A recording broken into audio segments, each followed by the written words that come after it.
The Sepsis Academy is a Methodist North Hospital skilled nursing facility collaborative funded under a grant contract with the state of Tennessee. So, what's the big deal about sepsis? According to the Centers for Disease Control and Prevention, sepsis is the body's extreme response to infection. It is a life-threatening medical emergency. Without timely treatment, sepsis can rapidly lead to tissue damage, organ failure, and death. Residents living in skilled or long-term care facilities are at risk of developing sepsis because they are at higher risk of contracting an infection, and many suffer from chronic illness or weakened or impaired immune systems. The risk of death from sepsis increases by as much as 8% for every hour that treatment is delayed, and as many as 80% of sepsis deaths could be prevented with rapid diagnosis and treatment. Sepsis is a medical emergency, and its symptoms must be treated quickly and properly to reduce the risk of death. Any type of infection can cause sepsis, but the most common infections that trigger sepsis are also common among residents living in skilled or long-term care facilities: pneumonia and urinary tract infections, or UTIs. Not all infections are sepsis, but all sepsis starts with an infection. Identifying sepsis early is key to survival. Fever is often the first manifestation of sepsis. Abnormal lab values may also be a sign of sepsis.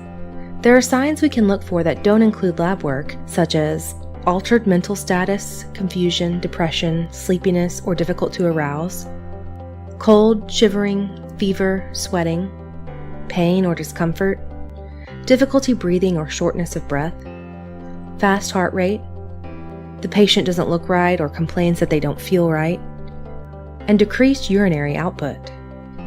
Any resident living in a skilled or long-term care facility with 2 or more systemic inflammatory response syndrome or SIRS and a suspected infective source is deemed to have sepsis and needs further screening. SIRS is identified as temperature greater than 100.4 degrees Fahrenheit or 38 degrees Celsius, or less than 96.8 degrees Fahrenheit or 36 degrees Celsius. Pulse greater than 90 beats per minute.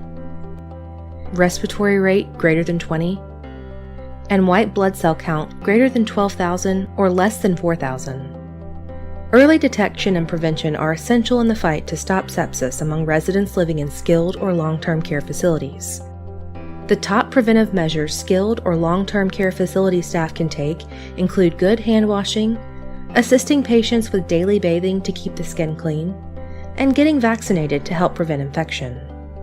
Only you can help by following these preventative measures and keeping an eye out for the early signs of possible sepsis development.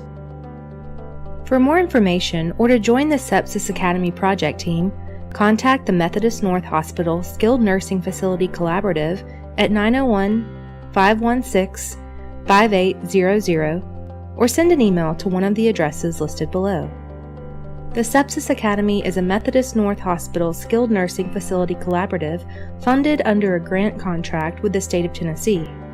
This project was made possible through the efforts of Grant Administrator Dr. Elizabeth Jones and Grant Coordinators Sandra Freeman and Elizabeth Hartz.